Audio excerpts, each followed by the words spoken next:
Hey guys, look at me. I'm a pickle. I'm Pickle Rick. And welcome to the stream. Today, last time we put a couple of relay satellites up around the moon in Minmus. We put them in a 2-3 resonant orbit, 2/3 resonant orbit. That puts 3 satellites up in a triangular pattern. And I was going to start landings today, but I thought I would go over, what happens if you want to put 4 satellites in orbit, or 5 or 6. So I thought we'd show how to put 4 satellites in orbit around Kerbin, and not only that, put them in a geostationary orbit. Right, so here's our moon relay network right here. You can see it's a nice equilateral triangle, 120 degrees between each of our relay satellites, and we designed this so that any ship inside of the radius of this network, or actually anywhere out to double the size of the radius here, will get a 80% signal back to Kerbin with only a Communotron 16 antenna. So let's do a keostationary orbit. What is a keostationary orbit? Well, let me come out here back into the tracking station again. Let's turn off all of this clutter. Oh, I can't. Can I control it from it? Yeah, I can. So Kerbin has about a 6-hour rotational period. If I put a satellite in orbit above it at a point where its orbital velocity matches the rotational velocity of Kerbin, it will always stay over the same point above Kerbin. For instance, I could put a satellite in geostationary orbit above that's the island airfield, and it would stay over that island airfield at all times. So what we're going to do today is make a 4-satellite geostationary relay network. I'm opening up a web page here. We're going to use a couple of websites.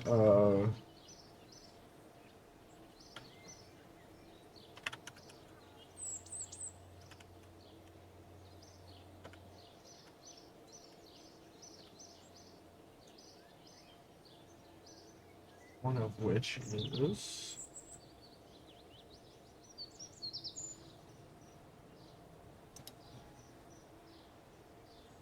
synchronous orbits, and this gives me the altitudes for synchronous orbit over all of the planets. So for Kerbin, the height of a synchronous orbit is 2863,334.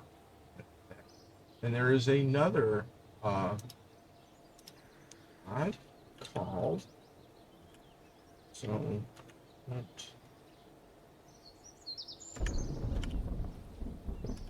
calculator right here.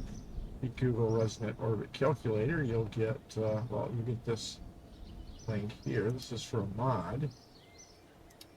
Oh, there we go. So this will calculate how to set up a resonant orbit to set up a relay network. So the idea here is we're going to put 4 satellites,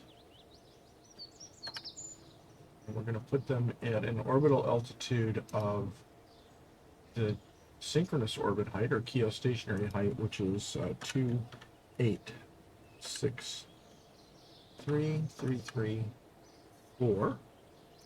Book. And we're going to put it in a dive orbit. You notice here the periapsis is actually at our desired height. I want the apoapsis, so this is called a dive orbit. So now our apoapsis is at the synchronous orbit height, and our periapsis is at 3/4 of the period of this orbit. So this orbit is 5 hours, 59 minutes, 9 seconds, 9.4 seconds. 3/4 of that is 4 hours, 29 minutes, 22 seconds. And the way that you can always figure that out is once you know what you want your apoapsis to be, if you want to dive orbit, the the period of the uh, deployment orbit, the inner orbit, the resonant orbit should be 3/4. If you want it to be a non-dive orbit, it would be the opposite. It would be five, or not the opposite. It would be 5/4, so 5/4. So if I go to the non-dive orbit, you'll see that the apoapsis goes much higher. It's 5/4 of the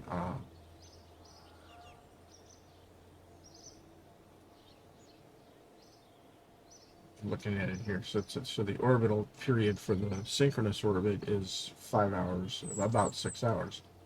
And for a non-dive orbit, we would take 5/4 of that, and you would get 7 hours. So if you want to put 6 satellites in a dive orbit, it would be 5/6 of the orbital period. If you want to put them in a non-dive orbit, it would be 7/6. So you take the number of satellites, and it's either the number -1 or the number +1 over the number of satellites you want to put into the orbit.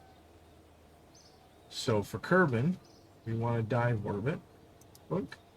So this tells me what the apoapsis and the periapsis that I need to set for my deployment orbit is. And the way that this is going to work is we're going to put 4 satellites on one deployer.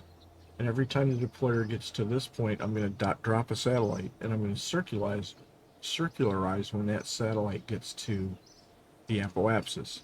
And then we're going to take the deployer and go around again to this point. We're going to drop the second satellite. And once we drop the second satellite, we're going to circularize when it gets to its apoapsis. And they're going to do this 4 times. And at the end of 4 deployments, we'll have 4 satellites deployed in a perfect phase angle of 90 degrees, or a box, box around. So that's what we're going to do. Let's get rid of that. Let's go on in here. So much for the visual aids. You can calculate all of this out without these calculators, but it makes it much easier because you know the form. I can show you the formula for period. You can find the period for a circular orbit. You can find the periapsis and apoapsis for an elliptical orbit, and you can work it all out by hand.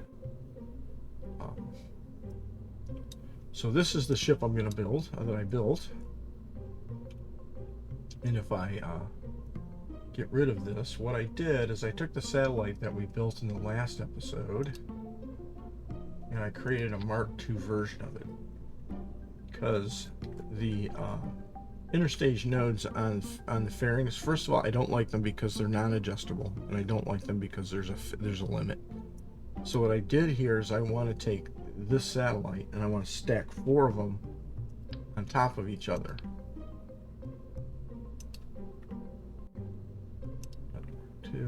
Whoops, cancel. I want to stack 4 of them on top of each other. And the problem I had with that is, if you'll notice, I've got this guy. And if I take that and I put that beacon up there, it consumes that slot. So now if I get another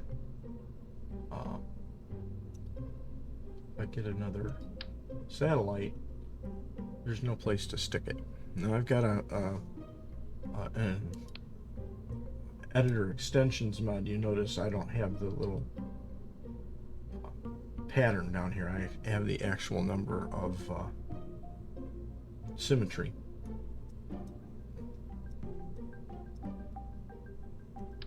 And there's a special mode I can turn on here where I can stick anything I want radially, but not everybody has that. So the way I'm going to do this is we're going to get 4 of these.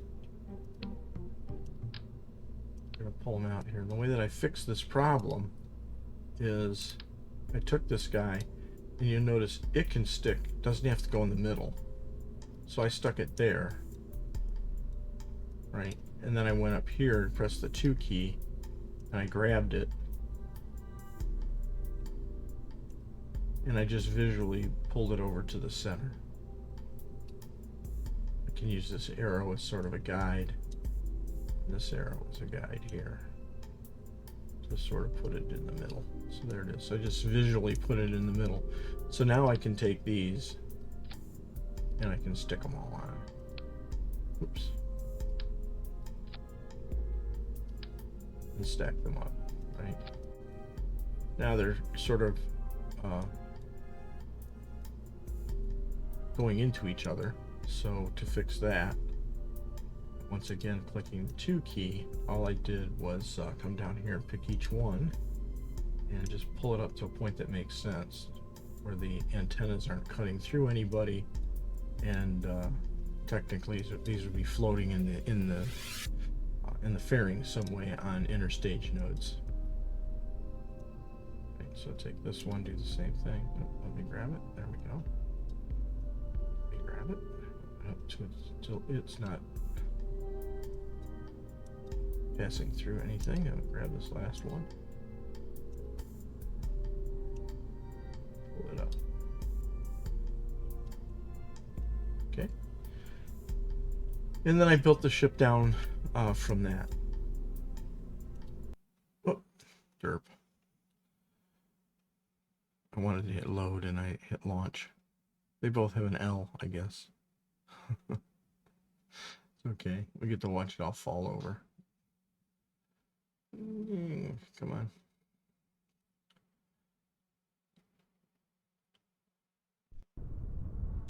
So the reason I'm doing this is a lot of people, it really serves no purpose. The 3 satellite networks that I have around Moon and Minmus right now are going to be talking directly to the most powerful transmitter, which is the tracking station. So even though I've got these 4 around Kerbin, they're not going to be doing much. This is mainly just to show how to put satellites in a keostationary or a stationary orbit, and how to deploy multiple satellites in a relay network in one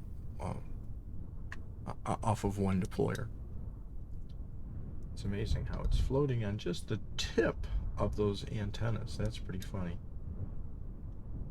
Let's go back to the VAB show.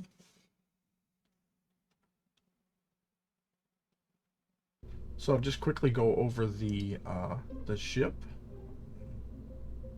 design. Where is it? It's 4-way Mark II. Okay. I did another version of this where I put the satellites sort of around the probe core here, but it made it like a wire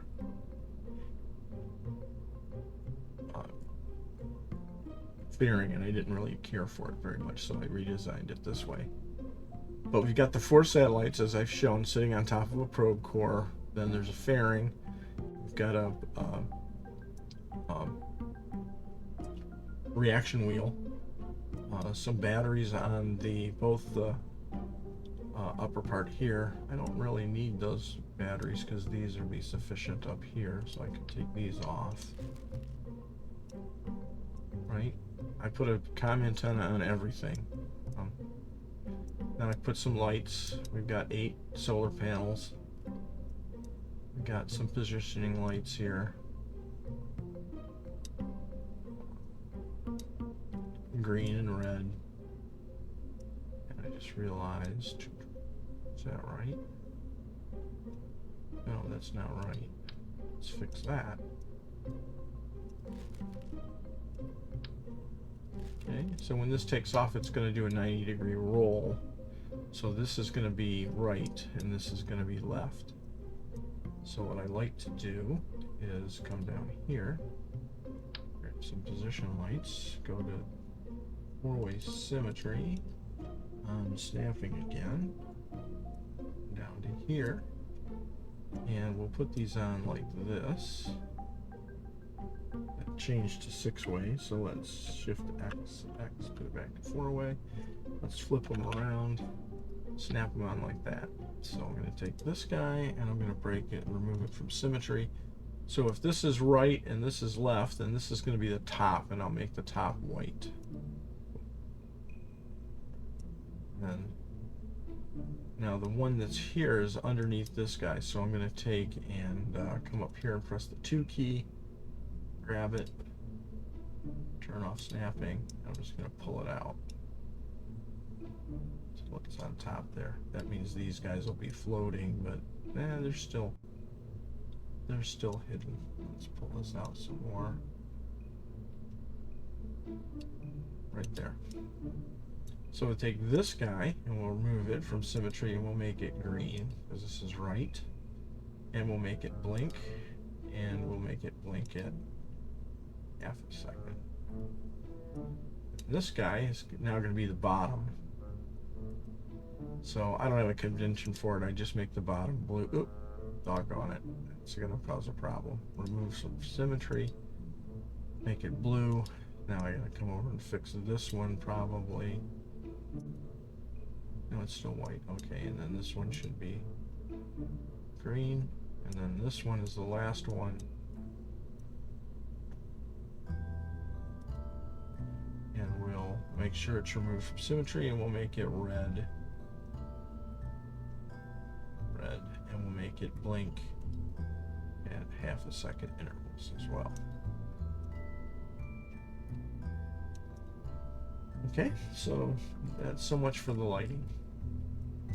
Now to get to orbit, I need 3400 delta V in the boost stage, and I've got 3244, and that's actually an atmosphere, so I'm about 400 shy of making orbit with this boost stage. But I've got a lot of delta V in this upper stage up here. I have over 3600 delta V. Is that 36 or 30? 3800 delta V. So I can use this stage to get to make it to orbit. So there we go.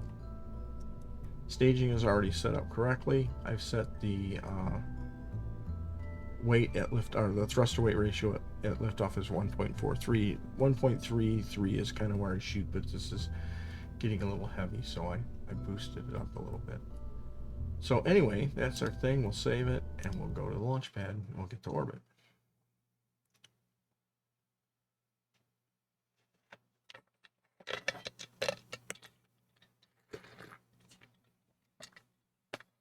Hydration.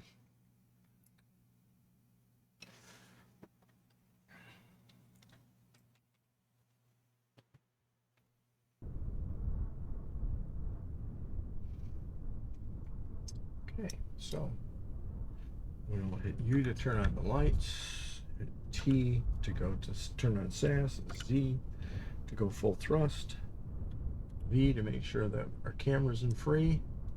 3, 2, 1, fire. Let the engine spool up and then release the clamps. Release the clamps, boss. Well, I should give them the clamps.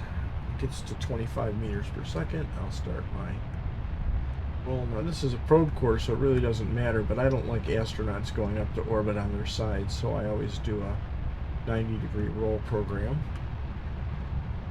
And then as soon as we get to 1,000 feet, I'll start pitching over, or 1,000 meters, excuse me. Start pitching over.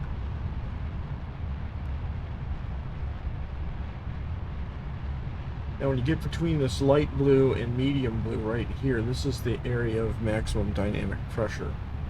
Generally, you don't want to go through that at more than 250 meters per second, but I don't really have much control. Boosters are all or nothing. So you can see I'm going to go well over that, but my throttle automatically comes down. The game's smart enough to know that you want to throttle down in this region. There we go. Now that I'm through that region, I'm far enough through it, I'm not going to worry about changing anything. I'd like to be about 20K at 45 degrees, but this upper stage has got a small engine on it, so I'm going to go up to a little steeper.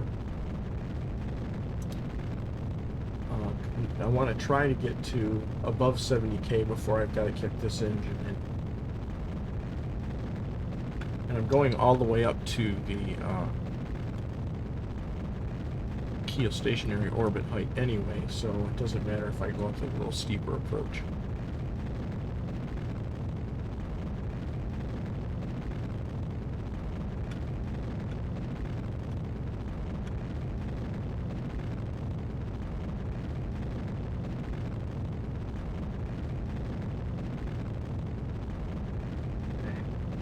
Coming up on 50K, so push up a little more, 30K here. 40K. Sort of pitching over quickly here. Okay, my thrust's looking good. Okay, we'll hold this until we get to 70K.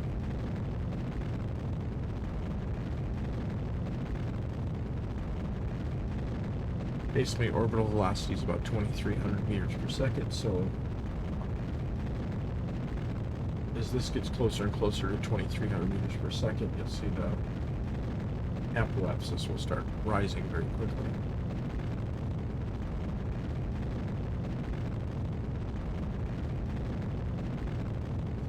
Okay, I'm over 70K now, so I'm going to pitch way down. Over 50K, so I'm going to get rid of the fairing.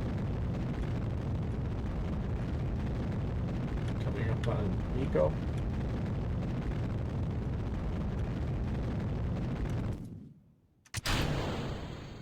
Okay, that's MECO.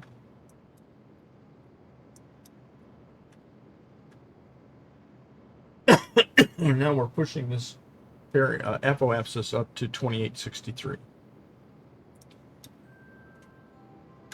Back out here. And we'll find our apoapsis and we'll pin it.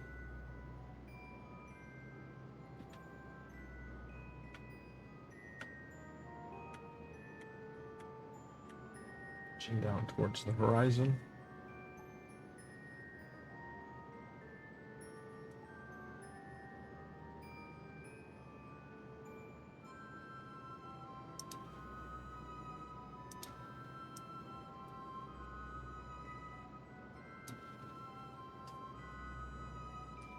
And now we just burn until 2863. Now you can fiddle with this. You want the apoapsis, when you put your first satellite into orbit, you want that apoapsis to be over the target that you'd like it to be at. I'm not going to bother with that. I'm just going to go wherever I end up.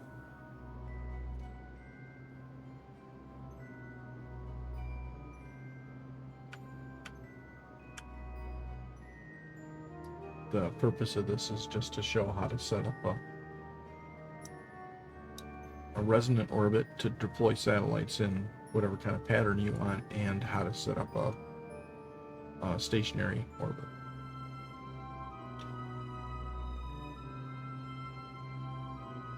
Okay, I'm going to sit back and enjoy the ride. Rather than sit in map mode, we'll watch the ship.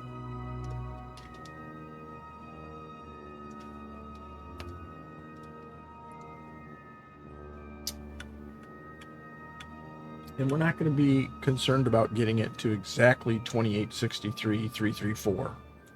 We're just going to get it very close. And as long as each satellite has the same orbital period, they'll stay in positions relative to one another. They'll just luxate a little bit. And I have another mod called station keeping. So we're going to do one satellite manually. And then I'm gonna once we get it in orbit, I'm gonna put it into the correct orbital period. Then we're gonna go to the tracking station. I'm gonna show you how station keeping works. It's not a magic. It's not a cheat. It doesn't automatically put your satellite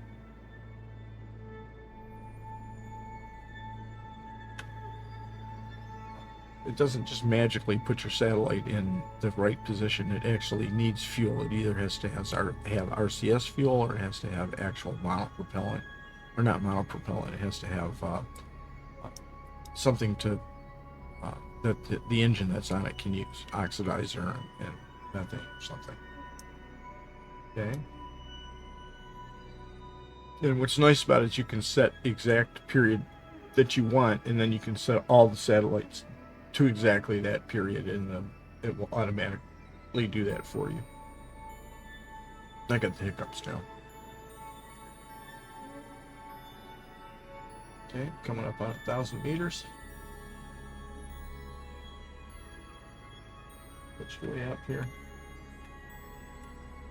See, this is very early game. I don't have any high-level probe cores or anything like that.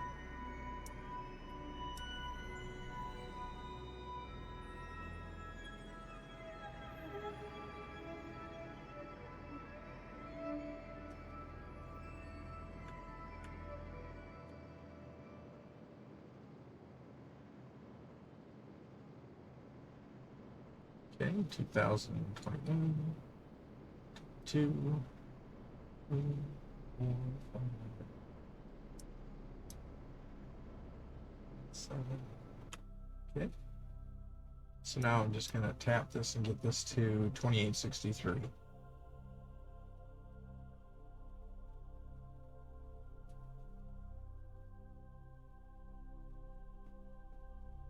One, two, three. There we go. Not worrying about 334. Not worrying about that. Okay, so now let's go back to our resonant orbit calculator, and we know that we want my periapsis to be 1654.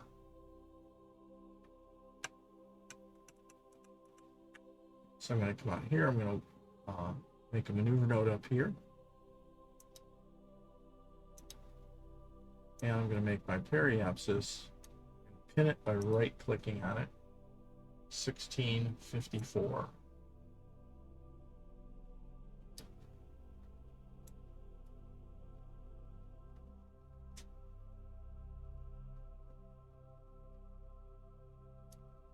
Whoa, I always do that. Get impatient.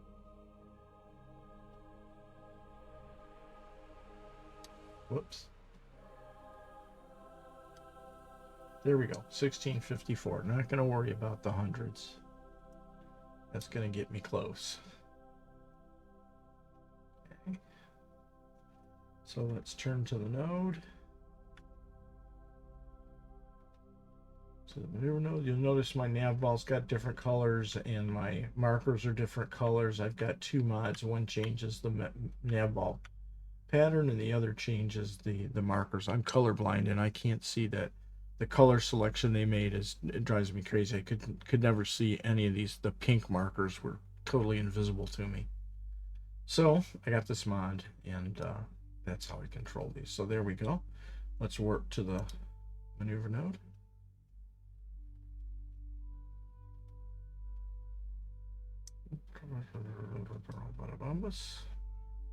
Okay, warp to 10 seconds away from the burn. Down here.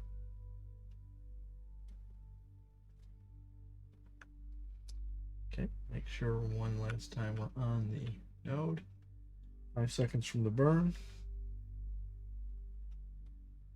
And burn.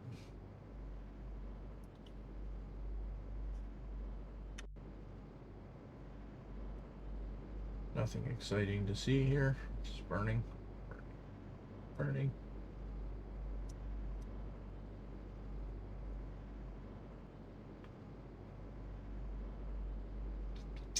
And all I'm worrying about is getting close. Hundreds of meters isn't going to make a big difference because we're gonna finalize the orbital periods for each satellite once they're in their general positions.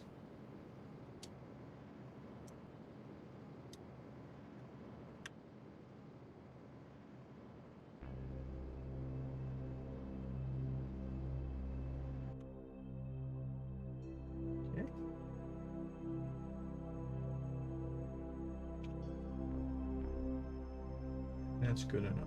Let's kill it. Where do we end up? Okay, so we're supposed to be at, what was it, 16?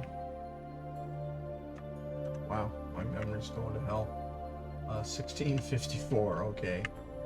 And we're at what? 1655. That's fine. I'm gonna fix it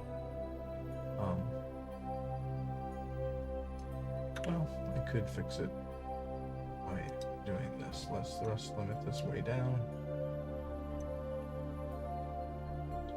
Let's turn retrograde. See, this has got to be changed here on my Apple apps. This is changed to 2881. It needs to be 2863. Let's dial these in a little closer. That's radial out. There we go. Go to retrograde. I'm going to bring this to 1654.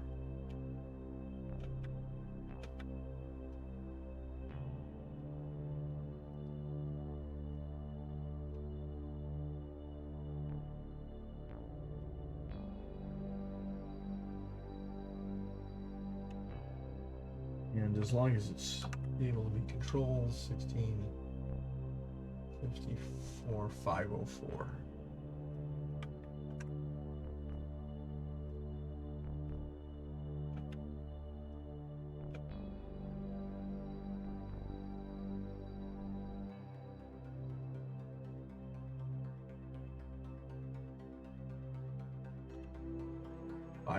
Is fine. Okay, so now we got to fix this back to 2863. So I'm going to make another maneuver node over here. And maneuver node. And we're going to make this. It's got to come down. I'm going to do that so I can actually right click on this and pin it to see it. I'm going to unpin that one. And we're going to bring this one back to 2863. Which is up here. 2871.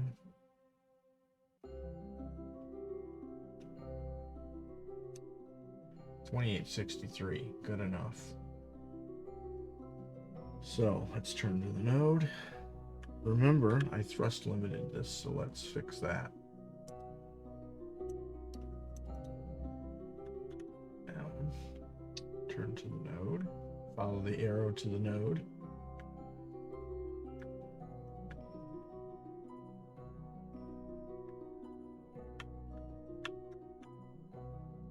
Okay, warp to it.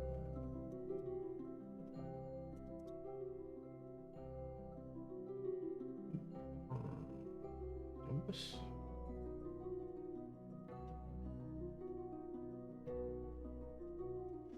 Okay, very short burn. We're going to warp to it. 10 seconds before the burn. It's down here. Okay, 6 seconds to the burn. 2, 1, burn. Okay, let's see where we ended up. 2864 and 1664, 505. This one's good. This one I can tweak a little bit more, so we'll fix that with thrust limiting again.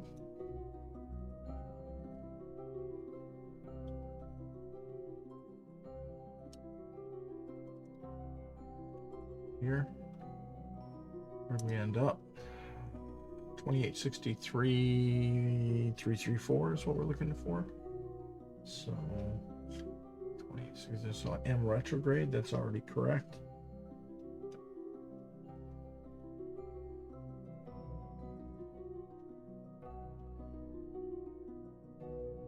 $63, 332, good enough. Okay, so now we've got our resonant orbit set up. Right? When this is circularized, this orbit is 3/4 of the period of this final orbit. That allows us to put 4 satellites perfectly spaced apart at 90-degree phase angles. So how do we do that? Well, let's take our deployer now and warp it up to here. Right? This is another mistake I see people make. They try to do everything all up here at the last second and they're rushing. You don't have to rush. Just go to here. Right. Turn your deployer satellite so that it's normal. normal burns make the least impact on especially your apoapsis and periapsis, because inclination changes are very expensive. So if I turn to normal when I deploy the satellite, even though I set its deployment force down to 0, it's not going to change the periapsis or the apoapsis of its orbit at all. It'll stay, well, it will, but not enough to really matter. So once I'm sure I'm in the right orbit, just to make sure I'm not going to screw the pooch here, I'm going to do a save for safety. We're going to take this satellite. I've set the deployment force on all of these stack separators to be 0. So I'm going to decouple. Right. I'm going to hit the bracket key to switch to the satellite now. I'm going to hit the G key because I don't have custom action groups yet, and the B key to deploy my panels and my antennas. Wow. Speak words, Rick. And then I'm going to make sure that I activate my engine. Boom. Just to be sure, I'm just going to give it a quick impulse just to move it away. Now what I'm going to do is I'm controlling that satellite. So I'm going to go up here. Right? I'm going to add a maneuver node, and I'm going to circularize. And what you do is when you see the apoapsis and the periapsis change sides, they should be pretty close, 2865, 2861. So I want to lower the orbit, and I'm moving in a counterclockwise direction. So I want to lower the orbit behind me, and I want to raise it over here. So if I pin that and I burn radially, radial burn swivel the orbit at the point that you make the burn, and it'll either swivel your orbit to the left or to the right. So I'm going, which way am I going? I'm going this way. So I want to raise this orbit, so I want to burn radially out. There you go, 63. Whoopsie. It's real sensitive. We'll just get it to 63 again. 63 on each side. You can push on them as well as pull. Okay, there we go, good enough. So now it's 63, 2863 and 2863, which is fine. So let's turn to the node. Like I said, this isn't rocket science. You don't have to get this to the nanometer unless you've got a computer controlling your ship, which is what happens in real life. I used to love the streamers that, said if you used any kind of automation at all, you were, you could never be an astronaut, because of course all astronauts control their spaceships with their ASWD space keyboards. And I used to always get in arguments with them because I'd try to remind them that astronauts really don't fly spaceships. Computers do. Computers light up buttons, and astronauts press them when the computer lights them up. Not demeaning their role.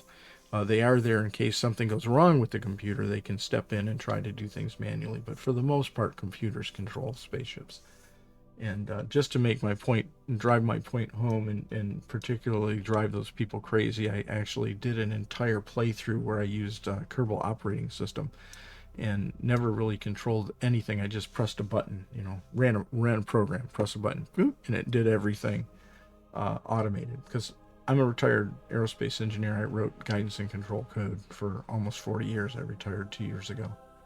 And so I am not afraid of using MechJet. When I'm setting some of this stuff up, I will use the maneuver planner, and I will circularize orbits, and I will do things just to save time. Once you've done a million circularizations and you have all of the nav control buttons like turn to maneuver node, it basically comes down, the skill level comes down to pressing Z and pressing X.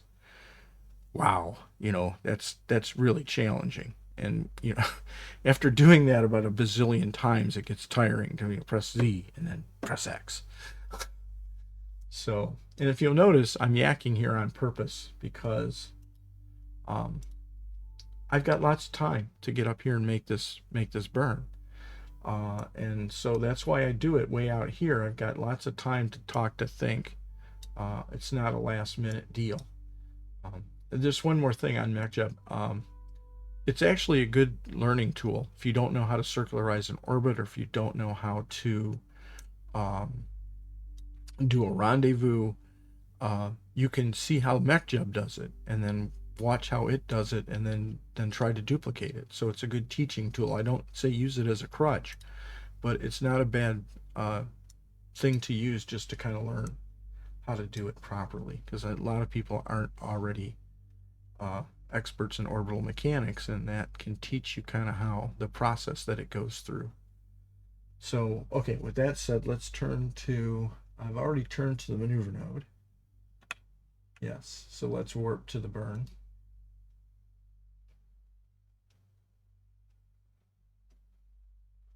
Okay, verify we're still on the maneuver node.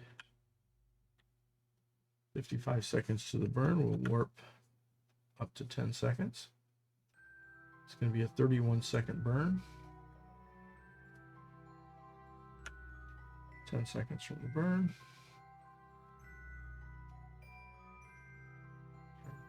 3, 2, 1.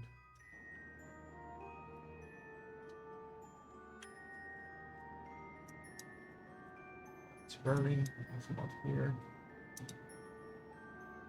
Command. Rename the vessel.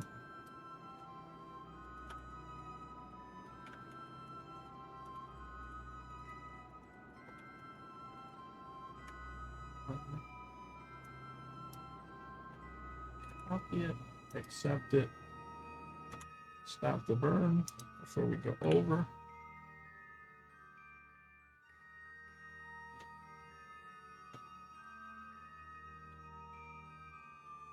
Burning again and stopping right there. Whoops. Stopping right there, just like I planned it. Okay. Hand up, close it.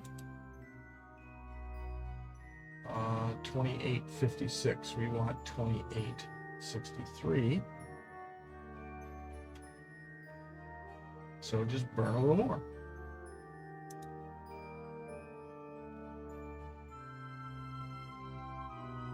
Two.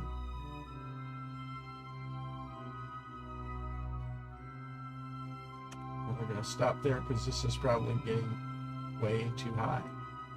So once again, I want to, now I got a little bit of a chore ahead of me here. I need to raise this and lower that. So I'm moving this way. So to lower this, I want to burn radial in.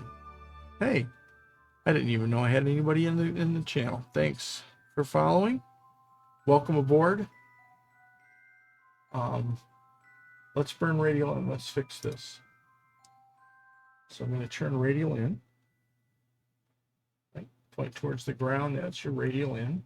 And the radial in burns have the effect of swiveling your orbit left or right. And you can see radial in, I'm pointing directly at the planet now. So I want to bring this down to 63. Whoop. Did I go the wrong way? I went the wrong way. If you go the wrong way, just flip around the other way. Okay, now I'm pointing radial out.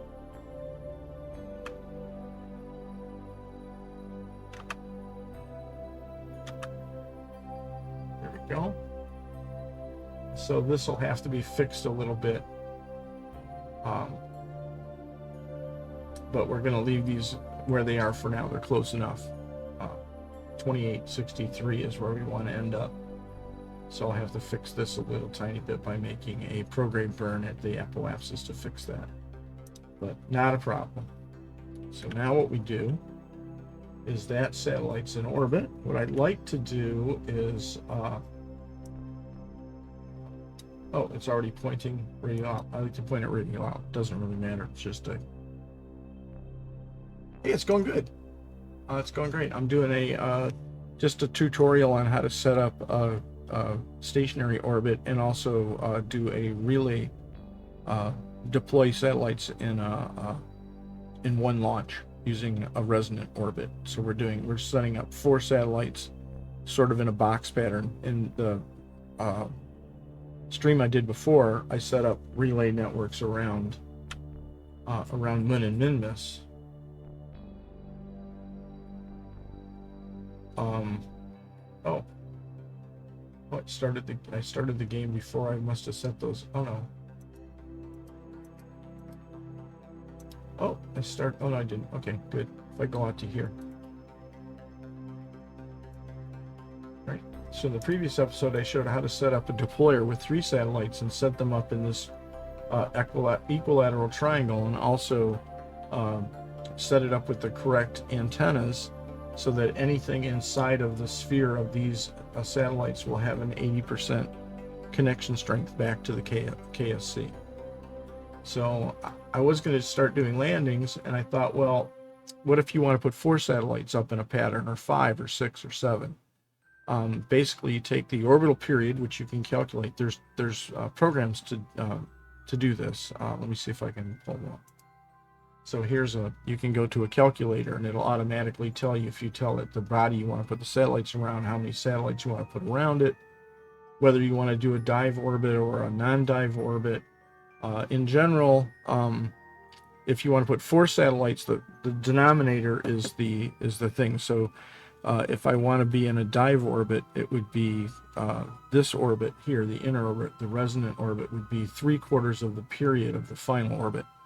If I want to go into a non-dive orbit, which puts the target altitude at the periapsis rather than the apoapsis, it would be 5/4. So 3/4 for a dive orbit, and 5/4 for a non-dive orbit. So, and the reason you would do a dive orbit over a non-dive orbit over a dive orbit is if you're trying to put satellites around a body that has a high atmosphere, and you want to make sure you don't want to dip into the atmosphere as you're setting up the satellites, right? And there's also a page you can Google, and it tells you the altitude for stationary orbits over all of the planets and moons. Doodly doot doot. Okay, so let's minimize all this. Let's go back to our ship. Okay, here's our ship. And I've been yakking all this time because part of the reason I'm doing this is people always try to rush this. They try to do everything at the top of the apoapsis, and if you do it right, you've got a lot of time to think. So I'm going to switch back to the deployer satellite, or to the deployer ship. I don't know when you came into the stream, so maybe I'm covering stuff you've already seen. I apologize for that. For some reason, my chat thing doesn't show me people as they come into the chat. So anyway, I've got 3 satellites left because I deployed the last one. So now if I go back to map mode, zoom out, let's turn off all of this clutter. Okay. So here's my resonant orbit. It's 3/4 of the final orbit. If I warp my deployer over to this point,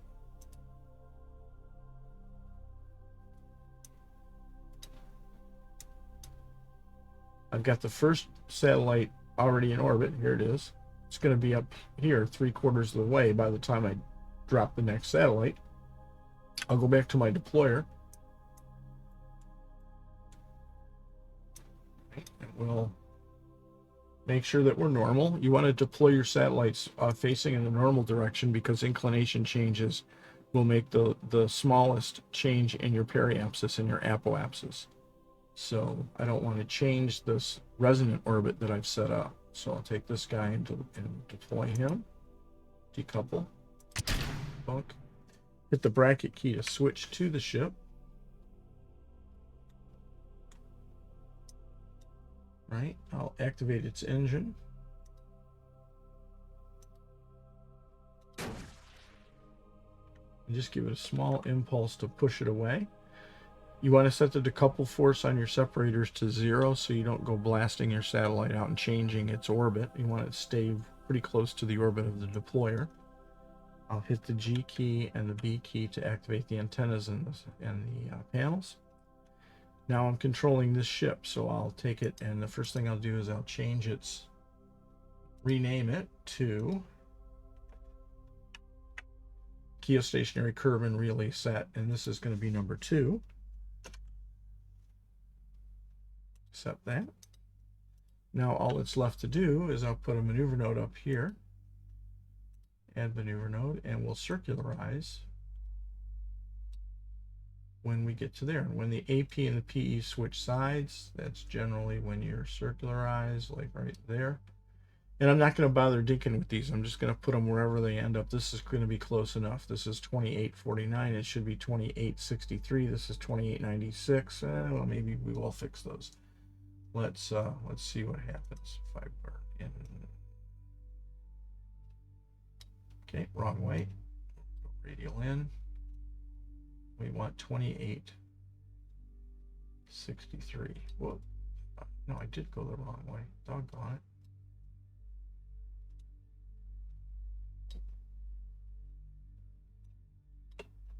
Okay, you can't go any when the PE or the AP is on top of where you're making the burn, you can't change it any more than that. So this is 2884, which is still too high. So we'll bring it down. 2862, 2863, close enough. All right, so let's turn to the node. I don't know when you came into the stream, but that's one of the mistakes I see people make. They try to get it. Everything has to be exactly at 2863, 335. No, a couple of 100 meters isn't going to make a big difference. We're gonna set the periods of all the satellites to be the same once we get them where they need to be, and they'll stay in those positions relative to one another once their periods are all the same. They'll just luxate a little bit. So 113, let's see what we're doing here. We're on the node, so let's work to the node. You'll see the first satellite is now going to end up 3/4 of the way. 3/4 is there, right? 1, 2, 3/4 of the way.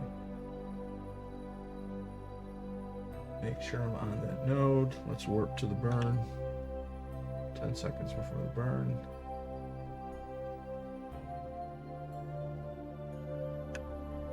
That. Okay. 4 seconds.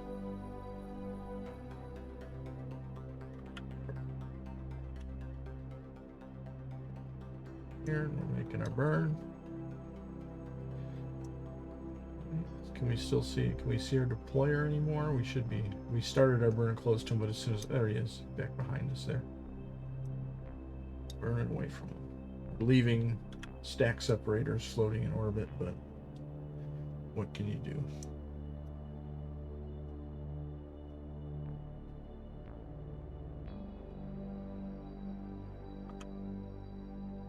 Okay. Let's find that. Let's find that maneuver node again, and we'll just tweak it a little more.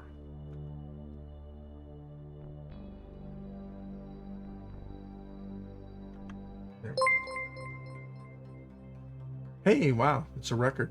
I got 2 people in the channel. Hey, welcome aboard. We're setting up a 4 satellite resonant orbit using a 4 satellite relay orbit using a resonant deployer.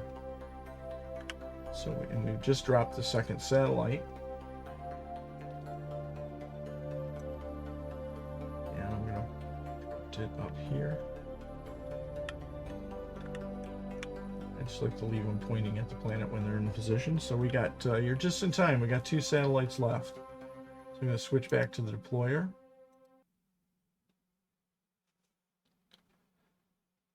So I kind of described all of this in the beginning of the video.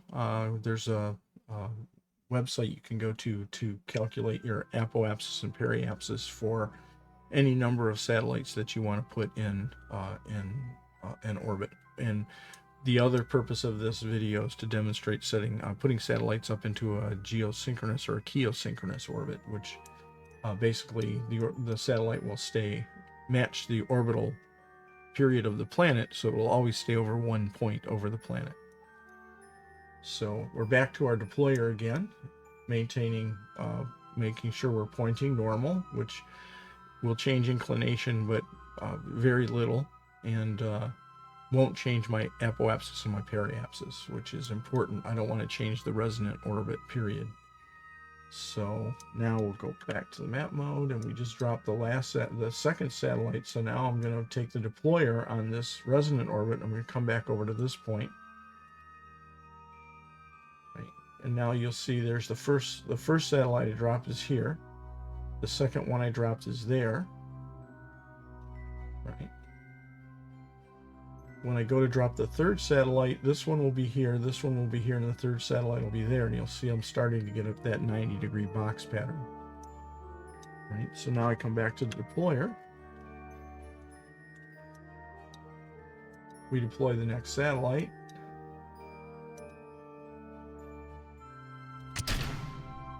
Right, hit the bracket key to switch to the satellite. Activate its engine. Right, give it a little tiny puff just to make it move away. Hit the G key and the B key to deploy the antennas and the solar panels. And I go through the math in an earlier video to calculate these antennas will stack, and I wanted the antennas, I calculated the distance between the satellites in the in their final orbit to make sure that they can all communicate with each other and also back to Kerbin. So it kind of goes over a little bit of that. Also, there's a streamer called Mike Aben, and I highly recommend him. He's a mathematician, and he breaks all of this down and spends months polishing the videos that he publishes. You know, all of the things I do are on the fly. So they're just, you know, warts and all is what you get. So I've just deployed this. Now the next thing to do is when it reaches the apoapsis, I want to circularize its orbit again. So it'll be in phase with all the other satellites. In its final orbit. So we'll do this again.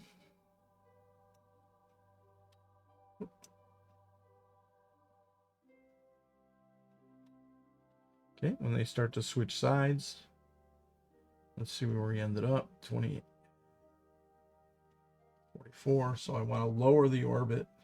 Going this way, I want to lower the orbit. So, oh, hell with it. Radial burns will fix it. Just tug on it and see which way it goes. Right, so this is going down or up.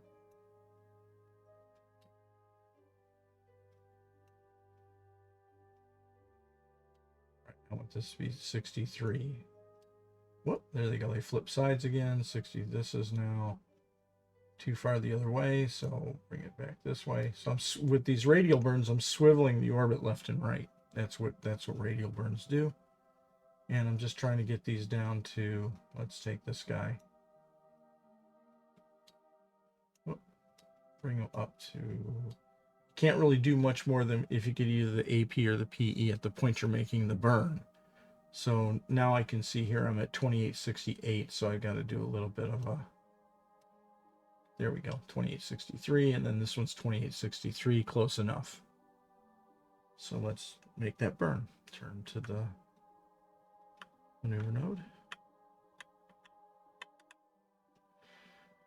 And one of the things that I point out when I'm trying to do this is a lot of people, the mistake I see them make is they try to do everything up here. They wait till they get to the last minute, dump the satellite, try to rename it, try to do too many things at one time, and it gets out of control. By dropping it way back here, I've got lots of time to think. For instance, I never changed the name of the satellite, so we're going here. We'll rename it.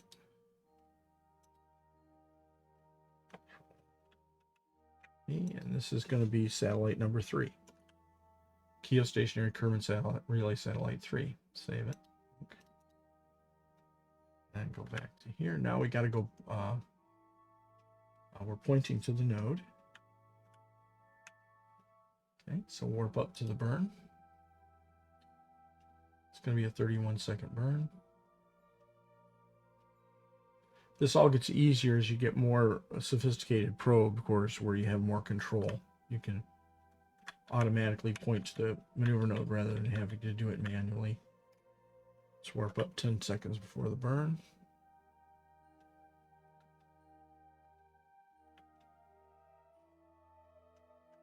Okay.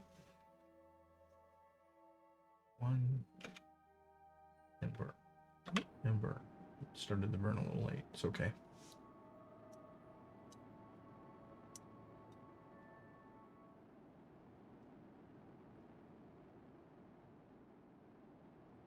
Once again, the idea is we're just getting these close, and then once we get them to the right, near where they need to be, then we're going to go through and adjust each one to make sure that they're have the same orbital period, which is equal to the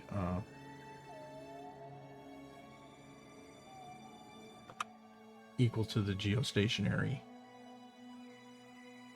Yeah, see, these are going to need to be adjusted again. Take this one. It's going the wrong way. This one's 45, so once again, let's take this where it is. And we want this to go down and this to go up. So once again, we'll turn radial out and see if that's the right way.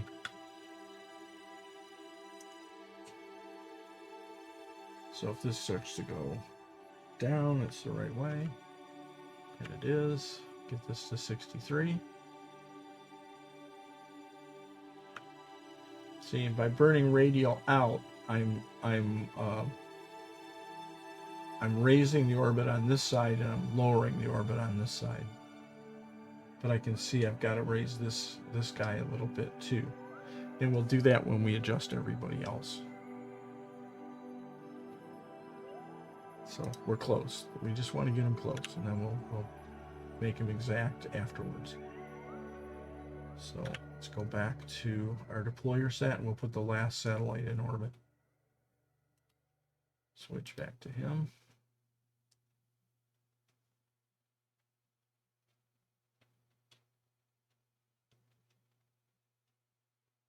Yes, all of this works in KSP2, and I'm kind of splitting between the two games. KSP2 until the Force Science update was really not that playable. It's playable now, and so I'm going to go through all of these things again with KSP2. The purpose of this series is I started out with how do you get to orbit, how do you rendezvous, how do you get to the moon, how do you collect science around the moon, how do you get to Minmus, how do you collect science around Minmus, how do you put relay networks up, blah blah blah blah. And we're going to do the same thing with KSP2. So we're back to our deployer. We want to get our deployer to the next deployment position. So once again, make sure you're looking at it the right way. I want to warp to here with the deployer. And then we'll dump the last satellite. Now if you look, you see we got one satellite here, one there, and one there. And if I turn on, you start to see this one's talking to that one, and this one's talking to that one. And you can see when I put the fourth one up, it's going to be here, and you're going to have a perfect deployment of 4 satellites with one mission.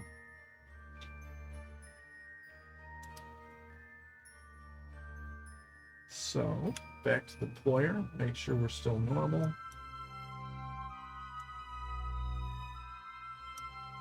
Grab the last satellite, deploy it.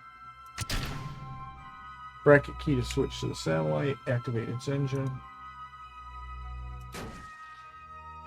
Zoom in on the satellite.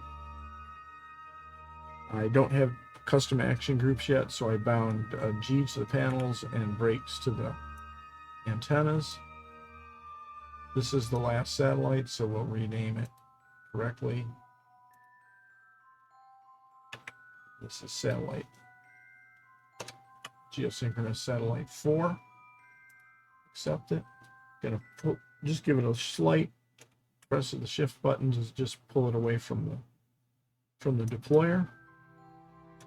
Go back to the map mode, create a maneuver node up here, circularize,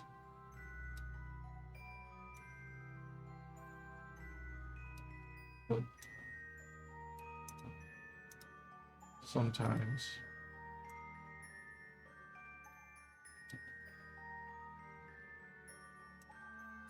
Whoopsie.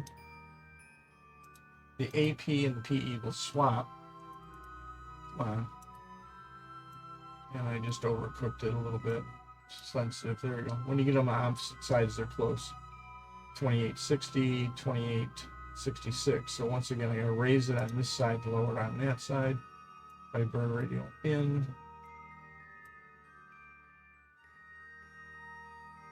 64. Bit retrograde. There we go. 62.5 and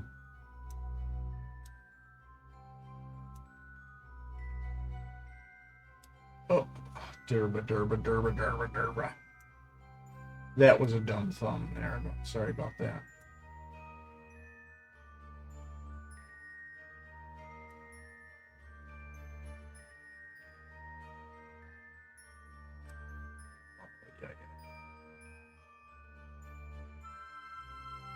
I'm looking for 2863.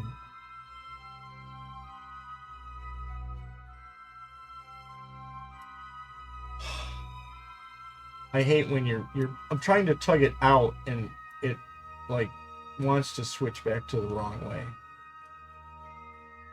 2870, what am I at this end? 2863. We're just gonna leave that. We're gonna fix them in the final orbit. So let's turn to the maneuver node. We'll make that burn. I tried to avoid falling into the trap of trying to get them exactly in the right position when you're initially deploying them. It's one of the first problems you run into. A couple hundred meters isn't going to make a great difference, and in the end, we're going to go through each satellite and make sure that they're in the same period, and that's really all that matters.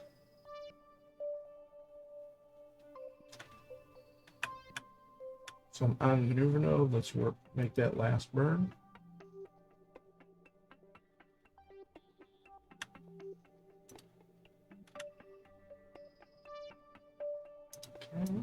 Satellite here. There's our satellite. Let's warp up to the burn point. 10 seconds before the burn.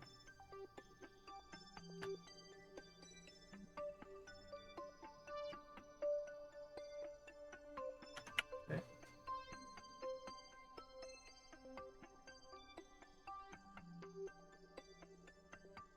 5 seconds.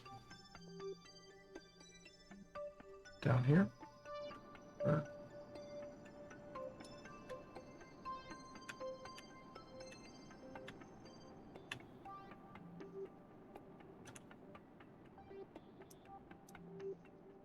Now I got one satellite here, one satellite here, one satellite here, and when we're done, we'll have a fourth satellite here.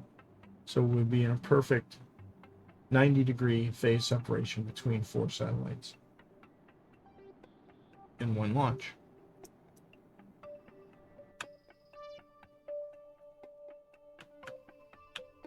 Don't be afraid to stop burning and move back onto the maneuver node.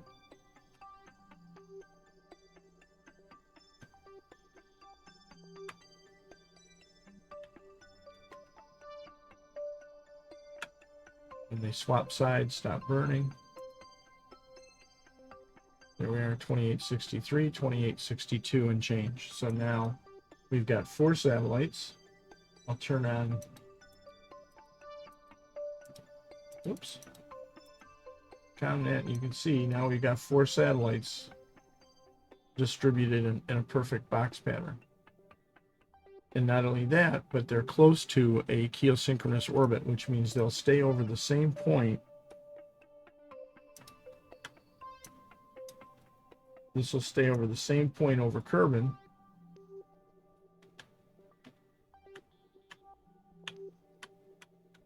As Kerbin rotates. So the last thing we need to do is go back and look at the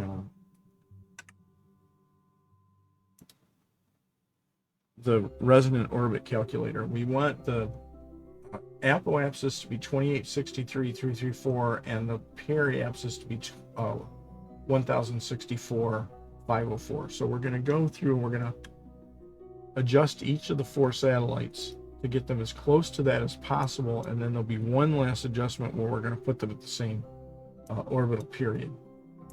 So let's see what this one's at. I have a little add-on here, and I'm just using MechJeb to look at the orbital information, and it's telling me my orbital period is 5 hours, 59 minutes, 9 seconds, and 24 hundredths. And once again, what I'm looking for in my orbital period is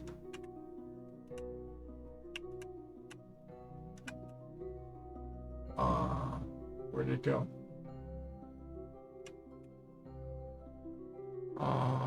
I closed the window. Hold on, I gotta open a window again. Sorry about that.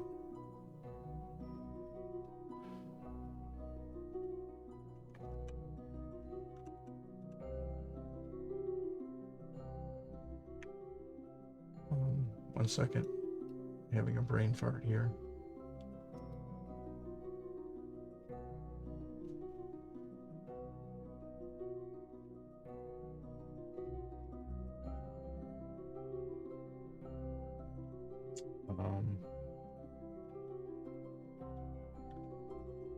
Okay, 1 second. My dog's doing something crazy. Just 1 second. I'll be right back.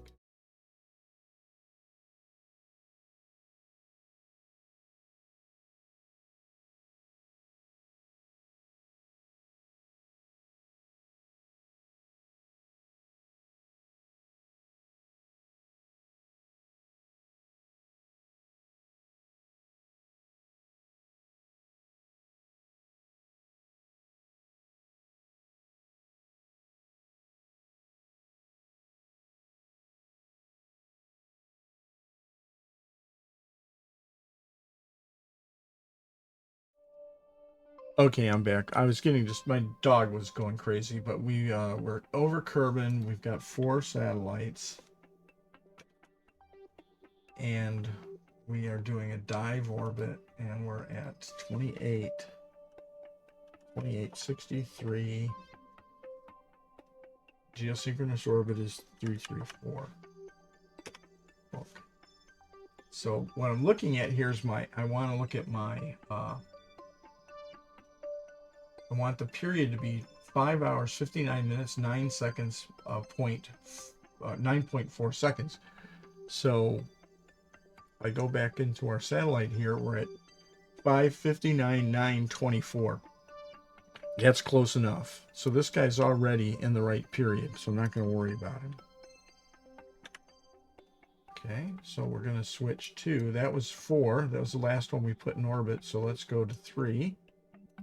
Switch to and see what we want 5:59. Was it 5:59, 9:34, something like that? 5:59. So this one's 29.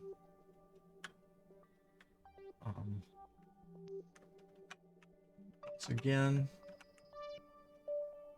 I want a period of 5:59.9.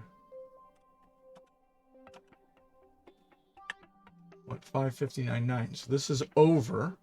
So what I'm going to do is I'm going to turn retrograde.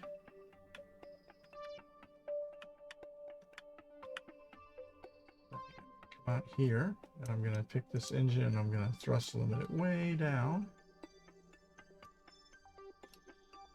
Right. And I'm going to bring this down to 5 hours. Oh, it's 5 hours 58. I got to turn prograde. It's too slow. It's too, doesn't have a high enough period. So I'm going to turn it prograde. Right. I want to make this 5:59.9.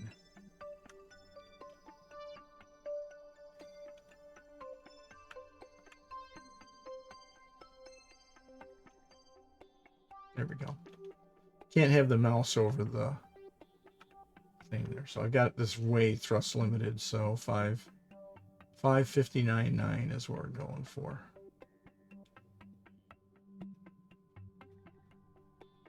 1, 2, 3, 4, 5, 6, 7, 8.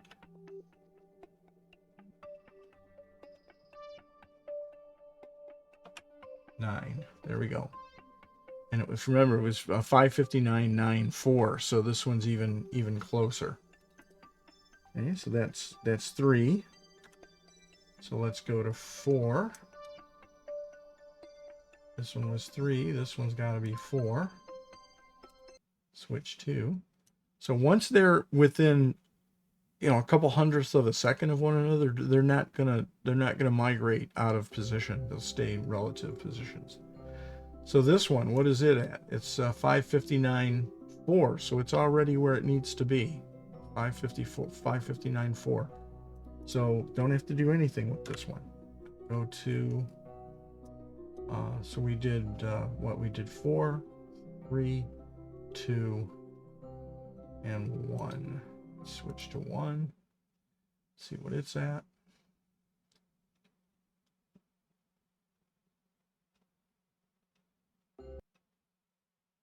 And it's 559.17, so I got to bring it down a little bit. So let's turn retrograde.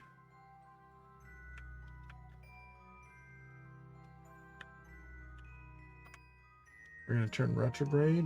Remember to thrust limit the engine.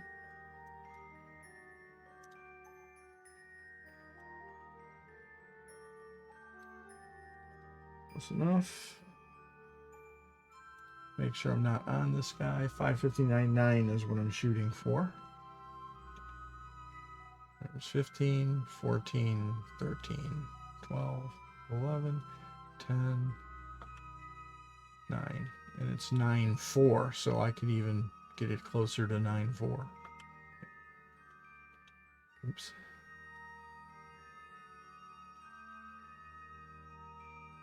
Whoop, went a little, overcooked that a little bit. Not a problem. Just spin it around. Give it a love tap.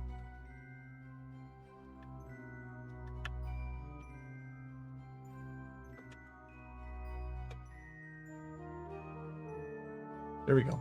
559.93. So if you fiddle with this, you can get them exact. But one last thing. So all 4 satellites are now in a geosynchronous orbit. They will stay over the same point. If I focus on this guy, let's turn him radio out. Okay, radio out. There he is over the planet. And if you kind of look at where it is over the planet, if I warp time, it's going to stay over that point in space. That is a synchronous orbit. When we come back around, it'll be over the same point. Right? And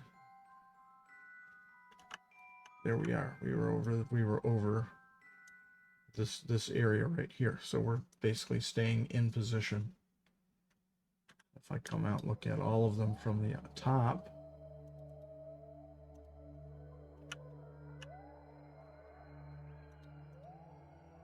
there we go. So you can see here's the 4 satellites, 1, 2, 3, 4 in geostationary orbit.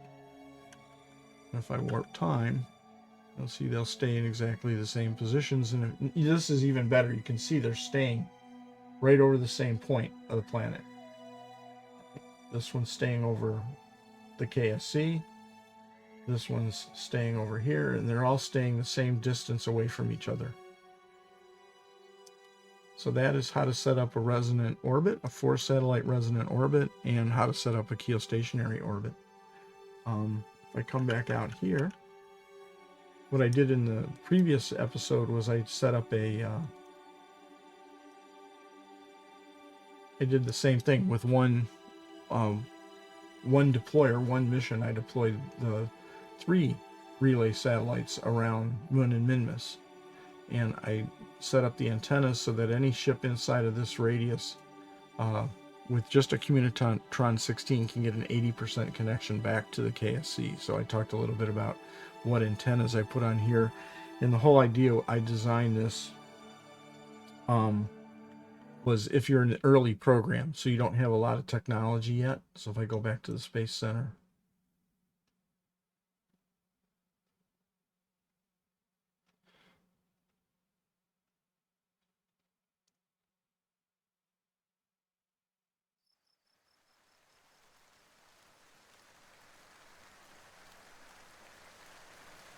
go. And if I go into here to the VAB, Boom, boom, boom. I'll show you the relay satellite design is pretty simple. It's just a probe cord, 2 antennas, 4 panels.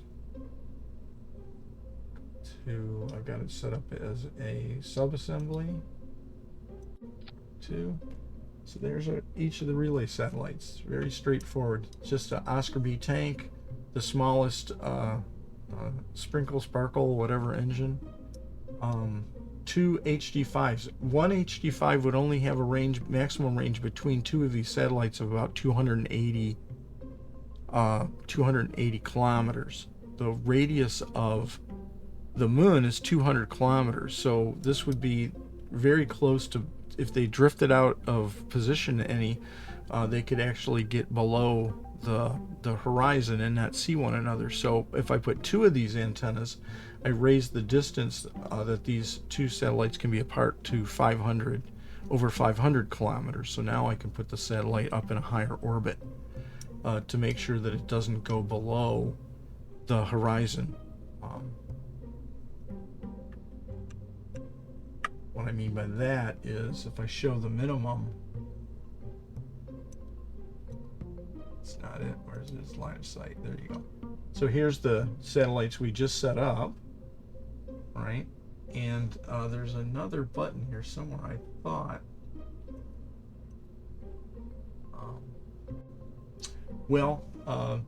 I can show it by just imagine this is the radius of the planet, right?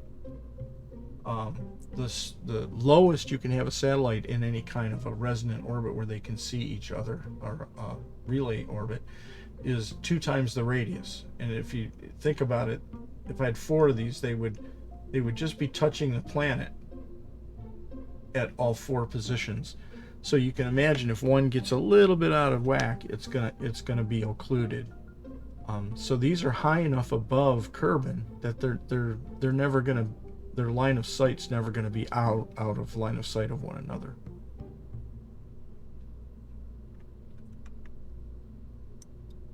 I'm having trouble with words today. I don't know what it is. Sunday, yes. So that's basically the simplest satellite you can make, because it's the cheapest probe core you can have in the game. Right, it's the only probe core I have right now, actually. So I'm not really super far in the tech tree. Don't save. I'm not very far in the tech tree, so you can set these relay networks up fairly early in the game. And when you want to start doing landings, it's really important, because you don't want to get where you're trying to land a ship or a probe, and all of a sudden it gets into the shadow of the moon and you can't control the ship anymore. So that's really bad. So there's one last thing I can show here. Remember, I went through all the satellites and readjusted them. There is a mod called station keeping. It's this right here. And here's the 4 relays we just set up. So if I pick that relay, right, I know that the distance I want that satellite to be at right now, it's pretty close to where it needs to be, but I can set it to we'll set it to kilometers.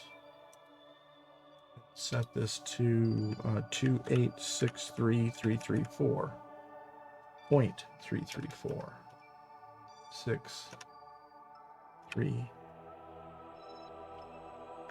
0.334, and then I can come down here and I can grab this guy, right? And I can say I give it a tolerance of within 3%, and I'll say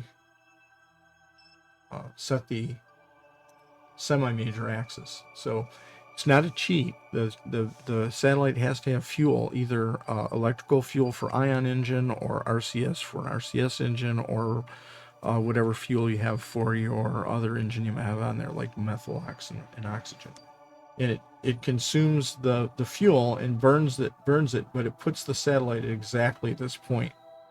So now I can just go through the other satellites, and I'll sync that satellite, and I'll go to this satellite, sync that satellite, I'll go to this satellite, and I'll sync. So that did all of the fidgeting I did by hand thrust limiting the ship and pointing it in whatever direction, yada yada yada. So they're now all with a semi-major axis of 2,863.334 kilometers, and that is, I can show in this picture again. So we can see all 4 satellites are now in a perfect box pattern. 1 second. One of them is off. What did I screw up? Let's go back to 1. Which one is this? This is 3. Why is 3 messed up? Go to 3.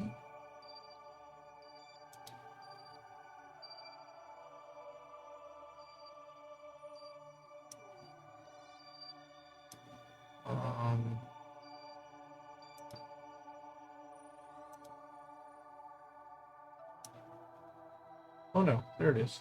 It's a box now. Thought something got wacky there. Let's go to 3, just to be absolutely sure. And once again, it should be 5 hours, 59 minutes. What was it? 9:04. 5 hours, 59 minutes, 9:42. That's close enough. Let's see what any of the other ones are. So this is satellite 3. Let's go to 4. Switch 2. And it should be the same thing. 5:59, 9:24.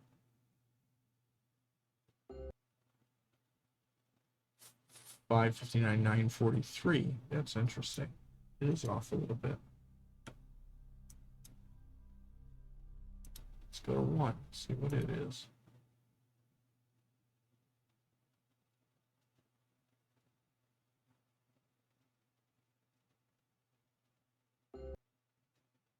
Period.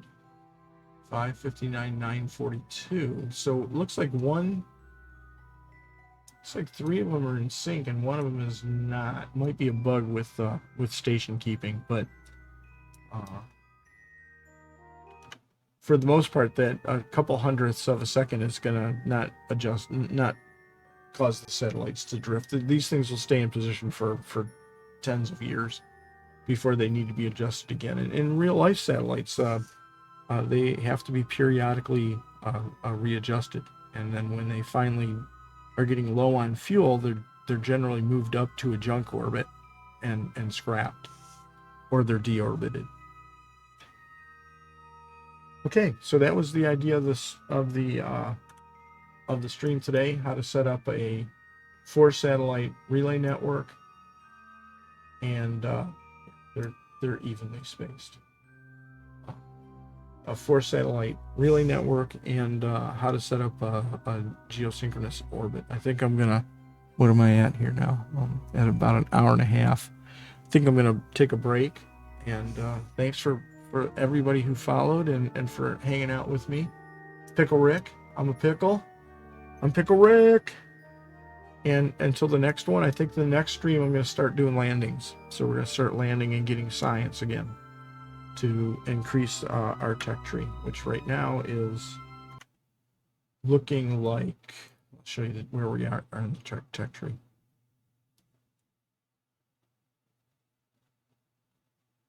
So just a note, those synchronous satellites around Kerbin aren't really doing a whole lot, because all of the antennas on Kerbin are stronger than the antennas that are in orbit.